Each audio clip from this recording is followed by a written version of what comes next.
Langit Jakarta pagi itu mendung, seolah alam meramalkan sesuatu yang tak bisa dibaca oleh manusia biasa. Presiden Prabowo duduk di ruang kerjanya di Istana Merdeka, menatap laporan-laporan yang menumpuk di mejanya.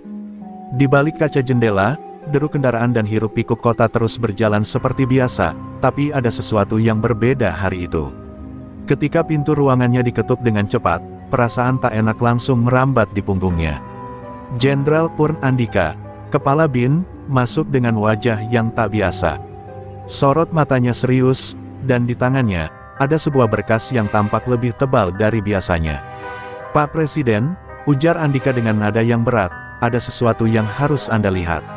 Prabowo mengambil berkas itu tanpa bicara, membuka halaman pertama, dan membaca dengan seksama. Di sana tertulis nama yang membuat alisnya terangkat, Lord Rangga. Sebuah nama yang asing, tapi entah kenapa terasa familiar di telinganya, seperti bayang-bayang dari masa lalu yang tiba-tiba muncul ke permukaan. Laporan itu menjelaskan bahwa pria ini mengklaim memiliki 5 ramalan yang akan menentukan masa depan Indonesia. Prabowo mendengus pelan, menganggap ini sebagai lelucon lain dari orang gila yang ingin mencari perhatian. "Apalagi ini," gumamnya, melempar berkas itu ke meja. "Ramalan, kita sedang bicara tentang negara, bukan cerita dongeng." Namun sebelum Andika sempat menjawab, telepon merah di sudut ruangan berdering keras, memecah keheningan. Prabowo menatap telepon itu, jantungnya berdetak lebih cepat tanpa alasan yang jelas. Hanya segelintir orang yang memiliki akses ke saluran itu, dan biasanya, setiap panggilan berarti keadaan darurat nasional. Dengan sedikit ragu, ia mengangkat gagang telepon. Suara di ujung sana adalah Kepala BMKG, terdengar tergesa dan penuh kecemasan. "Pak Presiden, kami baru saja mendeteksi aktivitas seismik yang tidak biasa di pesisir selatan Jawa. Kami prediksi akan ada gempa besar dalam waktu 24 jam. Prabowo terdiam, matanya langsung beralih ke berkas di meja, di mana salah satu ramalan Lord Rangga tertulis jelas, dalam 3 hari, laut akan bangkit dan menelan sebagian tanah Jawa. Kebetulan, atau sesuatu yang lebih besar sedang bermain. Untuk pertama kalinya dalam karir politiknya, Prabowo merasakan getaran ketidakpastian yang menusuk hingga ke tulang. Hari berlalu, dan seperti yang diperkirakan, gempa besar mengguncang pesisir selatan. Tsunami kecil menyusul, menghancurkan beberapa desa dan menewaskan puluhan orang.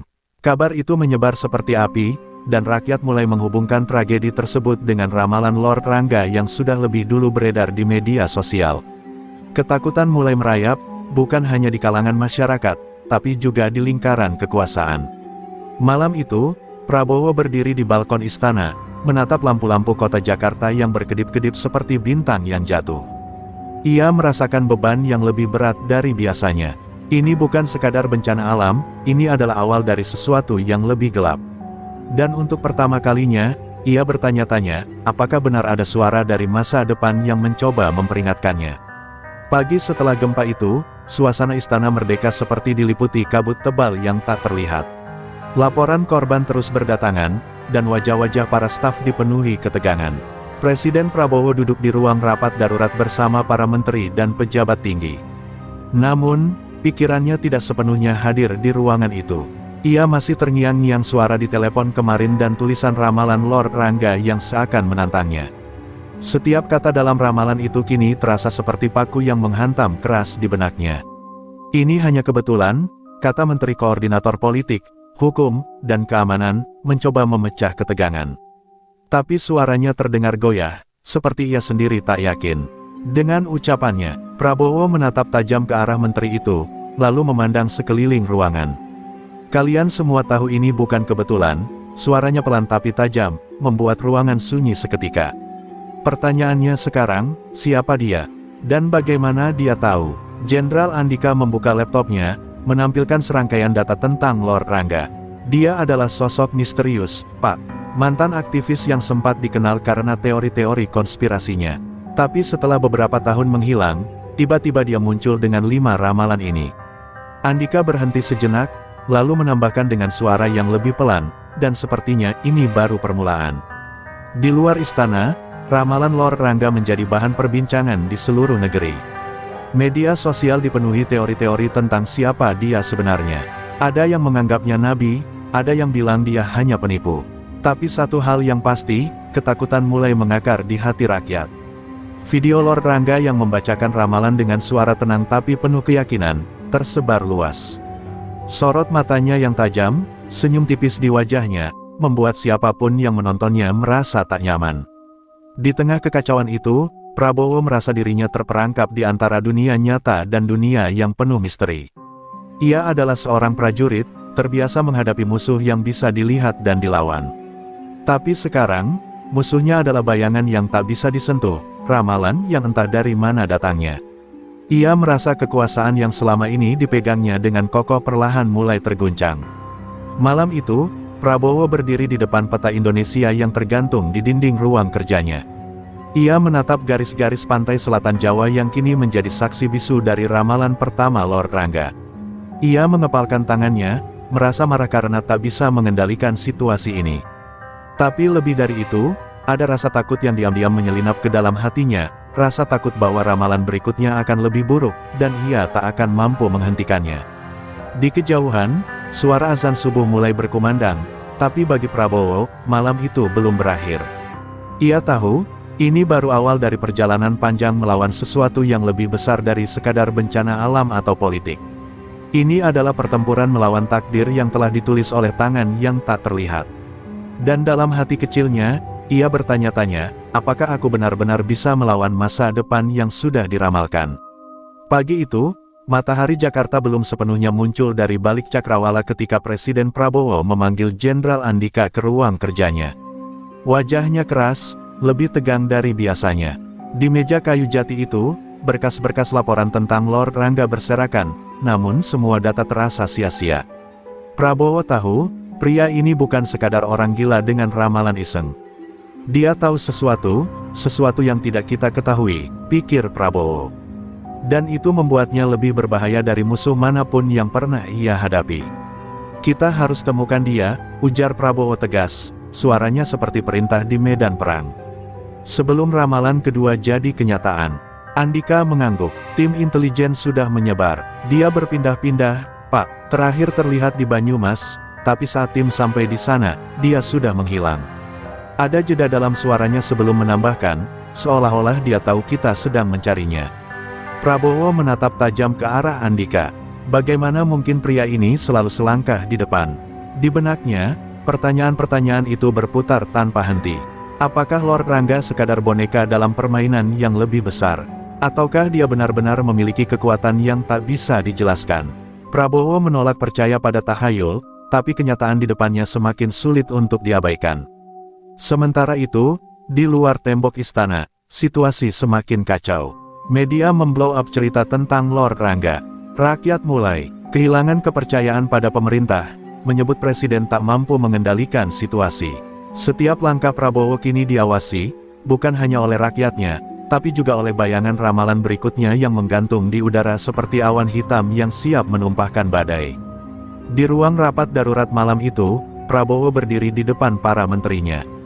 Wajah mereka pucat, lelah oleh tekanan publik dan ketakutan yang merayap. Saya tidak peduli bagaimana caranya, kata Prabowo dengan suara dingin.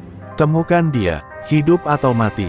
Ucapannya membuat ruangan itu membeku, tapi tidak ada yang berani membantah.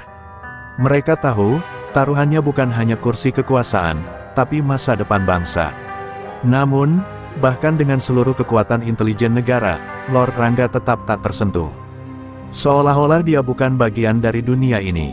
Setiap kali mereka menemukan jejaknya, jejak itu menghilang seperti kabut pagi. Video terbarunya muncul di media sosial, Lord Rangga berdiri di atas bukit dengan latar belakang langit merah senja, suaranya tenang namun penuh ancaman. Ramalan kedua akan datang lebih cepat dari yang kalian kira, katanya sambil tersenyum tipis. Dan tidak ada yang bisa menghentikannya. Malam itu, Prabowo duduk sendirian di ruangannya. Lampu kota Jakarta bersinar di kejauhan, tapi cahaya itu tak mampu mengusir kegelapan yang merayap di dalam hatinya. Ia menatap cermin di depannya, melihat bayangan dirinya sendiri, seorang pemimpin yang biasanya tak tergoyahkan, kini dibayangi oleh sesuatu yang tak bisa ia kendalikan. Siapa sebenarnya pria ini, dan apa yang dia inginkan dari Indonesia, dari aku? Pertanyaan itu menggema di benaknya, sementara waktu terus berjalan menuju ramalan kedua yang tak terelakkan. 3 minggu telah berlalu sejak gempa di pesisir selatan Jawa, namun ketenangan belum kembali. Lord Rangga masih buron, dan rakyat semakin gelisah. Tapi Prabowo tahu, ancaman berikutnya bukan hanya tentang keberadaan pria misterius itu, melainkan tentang waktu. Ramalan kedua sudah di depan mata, dan tidak ada yang tahu bagaimana atau kapan itu akan terjadi. Satu-satunya petunjuk hanyalah frasa yang menghantui pikirannya, musim panen berdarah. Pagi itu, Prabowo memanggil Menteri Pertanian dan Kepala BIN untuk rapat tertutup. Mereka membahas segala kemungkinan, sabotase, serangan bioterorisme, hingga gagal panen besar-besaran. Tapi tak satu pun dari mereka yang bisa menemukan pola yang jelas.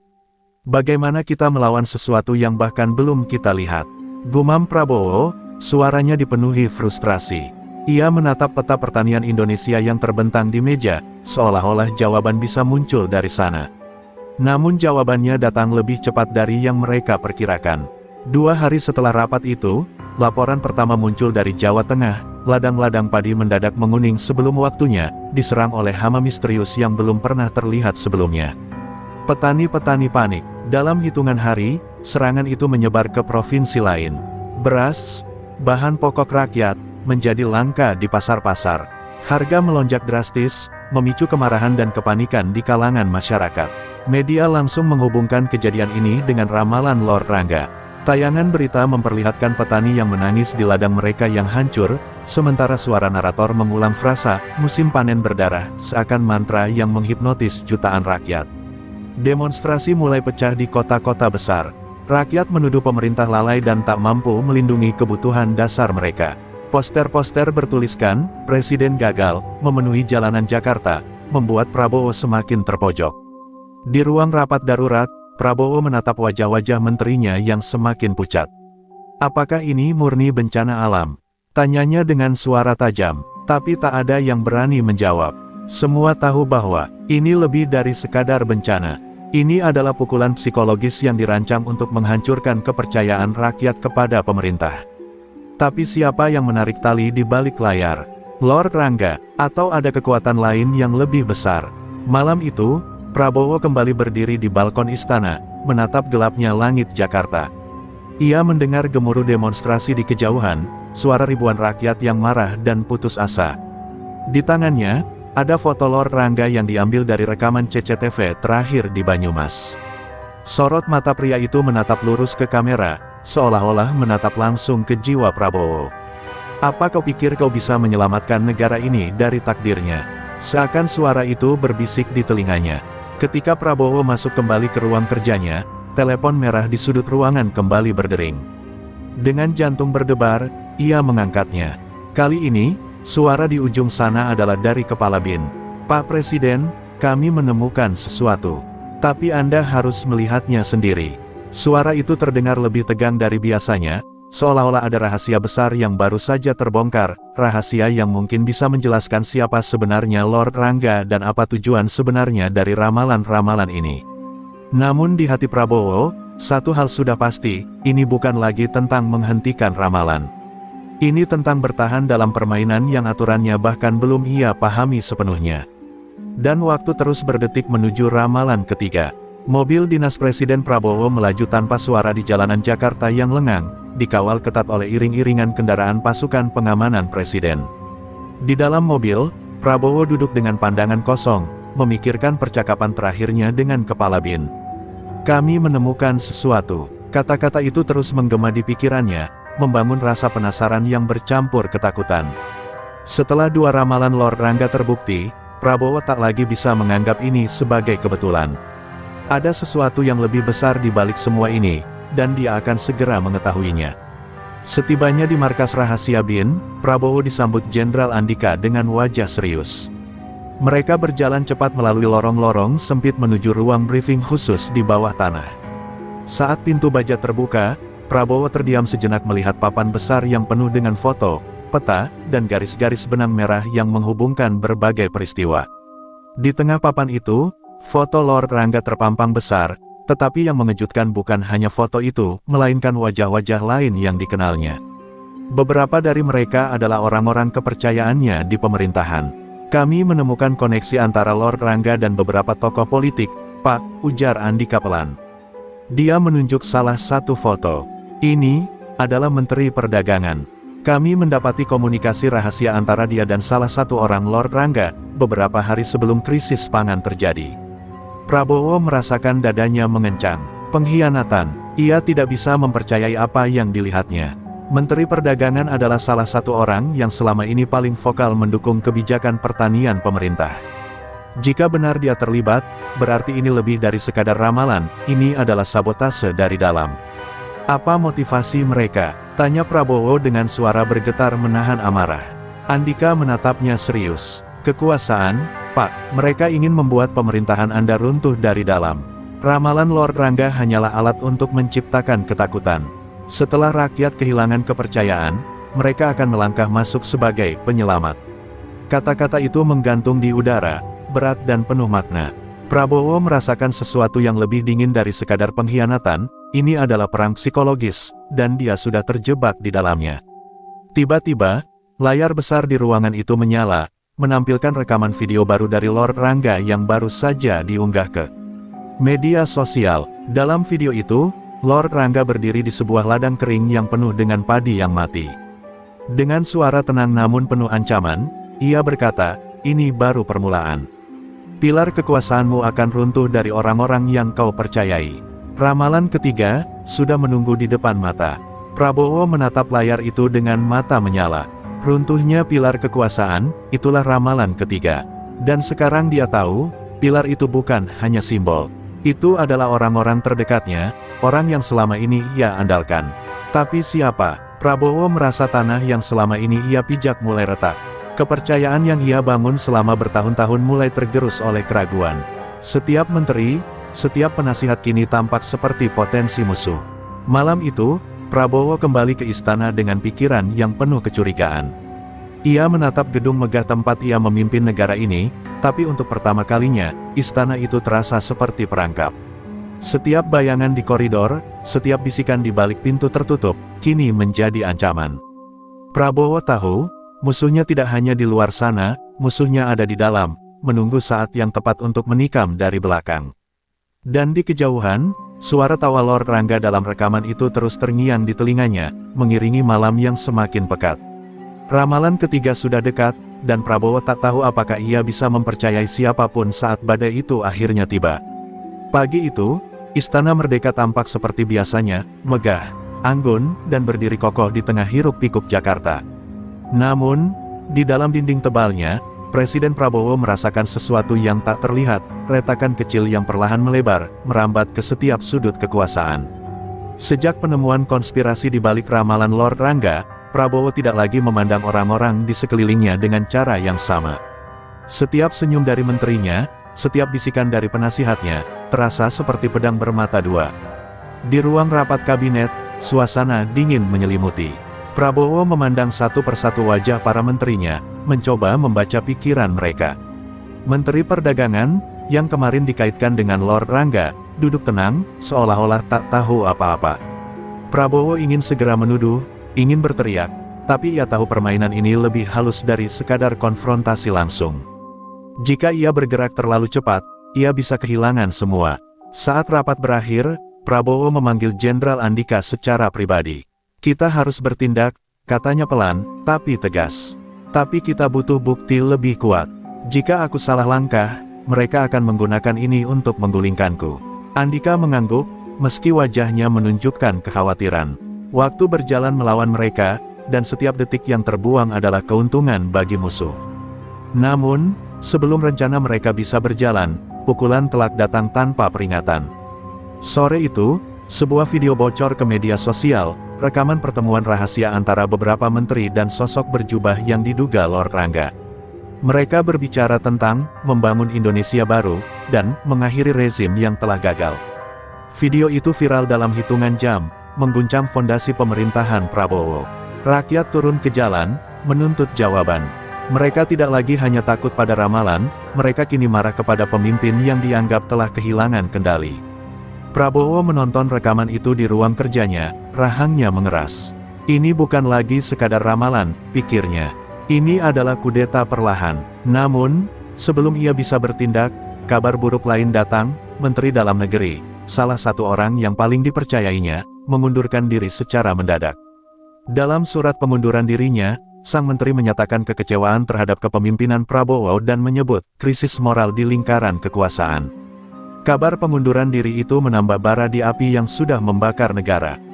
Media internasional mulai meliput krisis di Indonesia, menyebutnya sebagai keruntuhan pemerintahan yang tak terelakkan.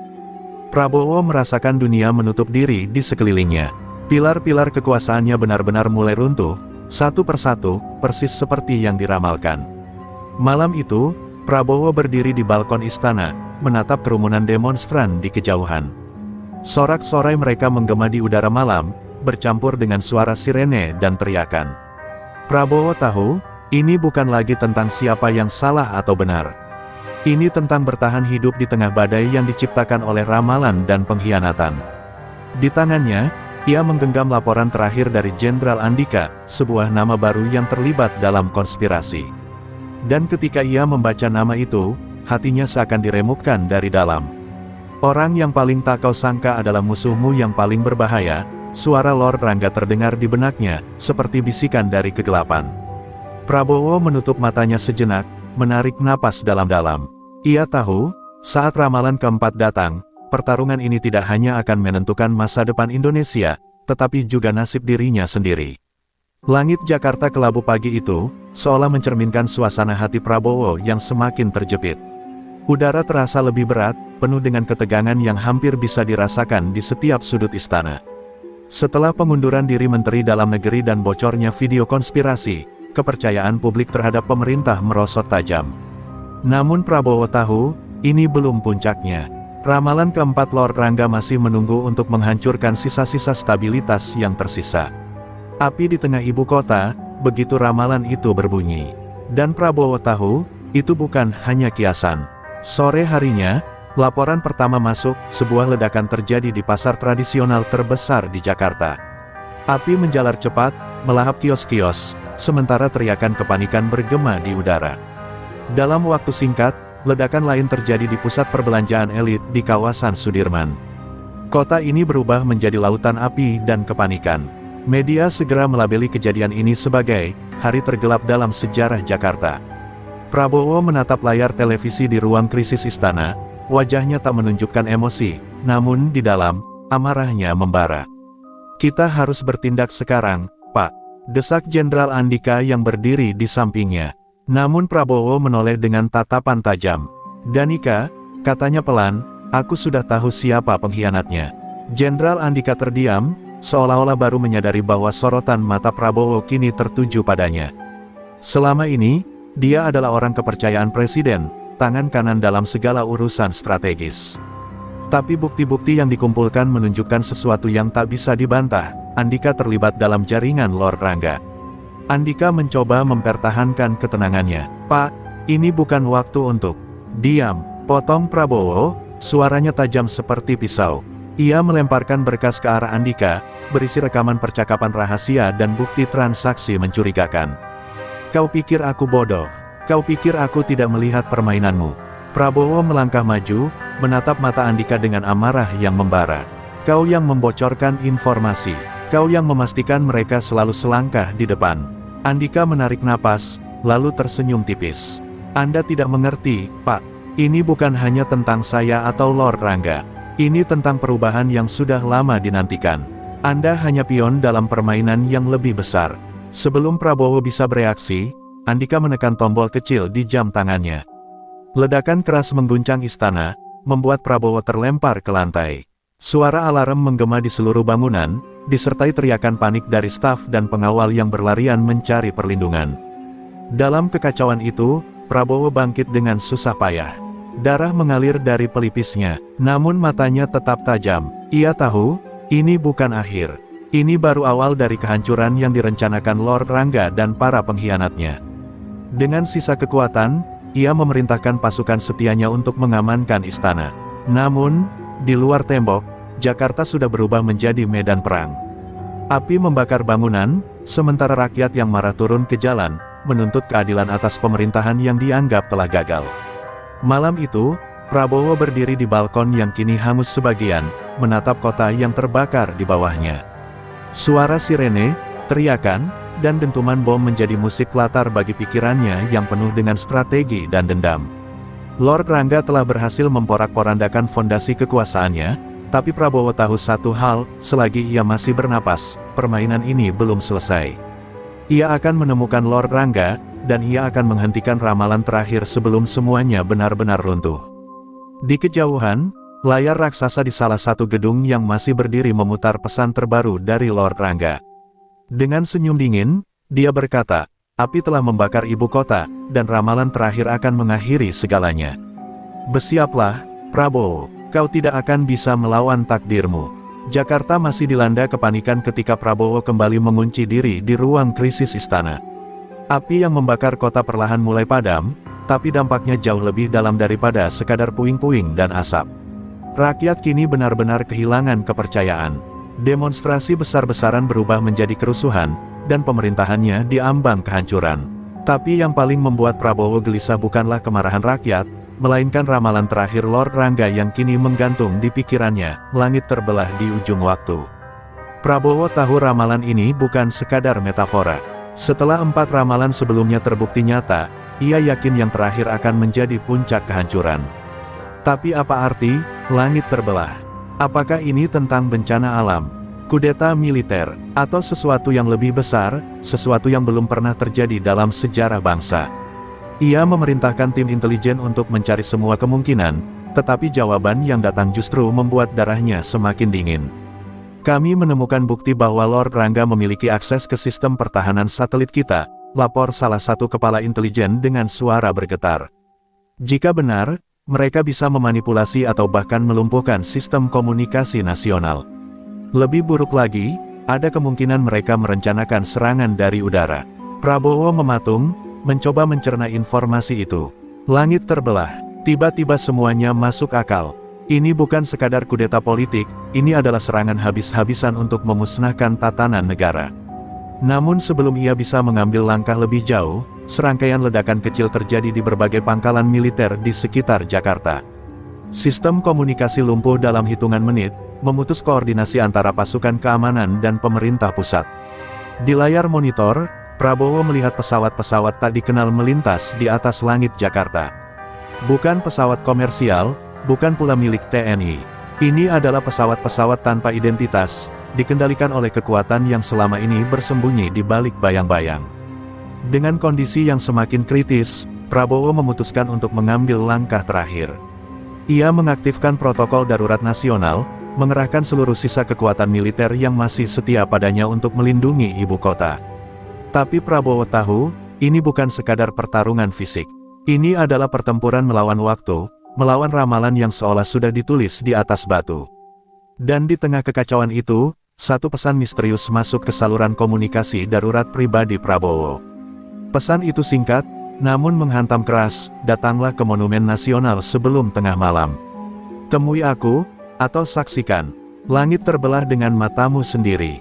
Tidak ada tanda tangan, tapi Prabowo tahu itu dari siapa. Lord Rangga menantangnya untuk menghadapi kebenaran terakhir. Dengan kemarahan yang membara dan rasa penasaran yang tak tertahankan, Prabowo memutuskan untuk pergi sendiri. Ini bukan lagi tentang negara, ini tentang dia dan Lord Rangga. Tentang dua kekuatan yang akhirnya bertemu di ujung takdir mereka. Malam itu, di bawah langit Jakarta yang kelam dan penuh asap, Prabowo berdiri di tengah lapangan Monas, menunggu kedatangan musuh terbesarnya. Angin malam berhembus dingin, membawa bisikan kehancuran. Dan ketika sosok berjubah putih muncul dari bayang-bayang, Prabowo tahu, pertarungan ini bukan hanya untuk menyelamatkan Indonesia, tapi juga untuk melawan ramalan yang telah mengikat takdirnya sejak awal. Langit mungkin akan terbelah, pikir Prabowo, tapi aku akan berdiri sampai akhir. Di bawah cahaya redup Monumen Nasional yang kini setengah hancur, Prabowo berdiri tegak dengan mata menatap lurus ke arah sosok berjubah putih yang perlahan mendekat. Angin malam meniupkan debu dan abu dari sisa-sisa kerusuhan yang masih membara di kejauhan. Langit di atas mereka bergemuruh, awan gelap menggantung rendah seolah menunggu aba-aba untuk terbelah. Suasana di sekitar Monas hening, seakan seluruh Jakarta menahan napas menyaksikan pertemuan dua kekuatan yang telah lama bersembunyi dalam bayang-bayang sejarah. Lord Rangga berhenti beberapa meter di depan Prabowo. Tatapannya dingin, namun penuh keyakinan. Akhirnya kita bertemu, Prabowo. Suaranya tenang, hampir seperti bisikan, namun cukup kuat untuk mengalahkan desiran angin malam. Prabowo mengepalkan tangannya, menahan amarah yang mendidih di dadanya. Apa yang kau inginkan? Mengapa harus menghancurkan negara ini? Tanyanya dengan suara parau, dipenuhi emosi yang tak bisa ditahan lagi. Lord Rangga tersenyum tipis, senyum yang membuat Prabowo semakin marah. Aku tidak menghancurkan apapun, Prabowo. Aku hanya membuka mata rakyat terhadap kebenaran. Negara ini sudah lama runtuh dari dalam, aku hanya mempercepat prosesnya. Prabowo melangkah maju, mendekat hingga jarak mereka hanya tinggal beberapa langkah. Kau bermain dengan nyawa jutaan orang. Ini bukan tentang kebenaran, ini tentang ambisimu sendiri. Tatapan Lord Rangga mengeras. Ambisi? Tidak, Prabowo. Ini tentang mengakhiri sistem busuk yang selama ini kau lindungi. Kau pikir kau pemimpin, kau hanya boneka dari kekuatan yang lebih besar. Aku hanya menunjukkan kepada dunia siapa sebenarnya yang memegang kendali. Kata-katanya menusuk seperti pisau di dada Prabowo. Namun, sebelum ia bisa membalas, langit di atas mereka mulai bergetar. Kilatan cahaya membelah awan, diikuti oleh suara dentuman yang memekakkan telinga. Prabowo mendongak, matanya membelalak saat melihat pesawat-pesawat tak dikenal meluncur cepat di langit, meninggalkan jejak api di udara. Langit terbelah. Ramalan itu benar-benar terjadi. Namun, bukan hanya karena serangan udara, ini adalah simbol runtuhnya tatanan yang telah ia pertahankan selama ini. Prabowo merasa tanah di bawah kakinya berguncang, bukan oleh ledakan, tapi oleh kenyataan bahwa ia telah kalah dalam perang ini, bahkan sebelum sempat bertarung sepenuhnya. Namun, Prabowo bukan pria yang menyerah begitu saja. Dengan sisa keberanian yang ia miliki, ia menatap Lord Rangga dan berkata, "Jika kau pikir ini akhir, kau salah besar. Aku akan melawan, bahkan jika harus berdiri sendiri." Lord Rangga menggeleng pelan, seolah menyayangkan keteguhan Prabowo. "Kau tidak mengerti, Prabowo. Ini bukan tentang kau atau aku. Ini tentang waktu yang telah datang. Sejarah akan menuliskan bahwa kau adalah presiden terakhir dari rezim lama." Dalam sekejap, suara ledakan besar mengguncang tanah tempat mereka berdiri. Prabowo terlempar ke tanah, namun ia tetap mencoba bangkit. Matanya masih tertuju pada Lord Rangga, yang kini perlahan berjalan mundur, menghilang ke dalam bayang-bayang malam. "Kita belum selesai," teriak Prabowo dengan suara serak, namun Lord Rangga hanya melambaikan tangan, seolah mengucapkan selamat tinggal. Saat malam semakin larut dan langit Jakarta benar-benar terbelah oleh kehancuran, Prabowo berdiri di tengah puing-puing, sendirian. Ia tahu, pertarungan ini belum berakhir. Tapi yang lebih penting, ia tahu bahwa ramalan terakhir bukanlah tentang fisik atau politik semata. Ini adalah ujian bagi dirinya sendiri, apakah ia bisa bangkit dari kehancuran ini, atau membiarkan dirinya hancur bersama runtuhnya negara yang ia cintai. Fajar menyingsing di atas Jakarta yang hancur, memancarkan cahaya pucat ke atas kota yang kini lebih mirip medan perang daripada ibu kota sebuah negara. Asap masih membumbung dari bangunan-bangunan yang terbakar semalaman, dan suara sirene ambulans menjadi latar belakang yang konstan, mengiringi tangisan dan jeritan rakyat yang kehilangan segalanya. Di tengah kekacauan itu, Prabowo berdiri di depan puing-puing Istana Merdeka, matanya menatap lurus ke arah Cakrawala, di mana matahari berjuang menembus kabut asap. Tubuhnya penuh luka, bajunya compang camping, namun matanya tetap menyala dengan api yang tak padam. Kekalahannya di tangan Lord Rangga bukan akhir dari segalanya. Prabowo tahu, selama ia masih bernapas, masih ada harapan untuk membalikkan keadaan. Tapi yang paling menyakitkan bukanlah kehancuran fisik yang ia lihat, melainkan pengkhianatan dari orang-orang yang pernah ia percayai, dan keyakinan yang perlahan-lahan runtuh dalam dirinya sendiri. Di tengah pikiran yang berkecamuk, seorang ajudan muda yang masih setia menghampirinya dengan langkah ragu. "Pak Presiden, ada pesan terakhir dari Lord Rangga." Prabowo mengambil amplop yang disodorkan, merobeknya dengan cepat. Di dalamnya, hanya ada satu kalimat yang ditulis dengan tangan, "Ketika segalanya runtuh, hanya kebenaran yang tersisa." "Apa kebenaranmu, Prabowo?" Pesan itu sederhana, namun menghantam keras di dada Prabowo, seperti memaksa dirinya untuk menatap cermin dan bertanya, selama ini, apa yang sebenarnya ia perjuangkan. Prabowo terdiam lama, memandangi kata-kata itu. Ia menyadari, ramalan Lord Rangga bukan hanya tentang kehancuran fisik, melainkan tentang mengguncang fondasi moral yang selama ini ia pegang. Apakah ia benar-benar memimpin untuk rakyat, atau hanya mempertahankan kekuasaan?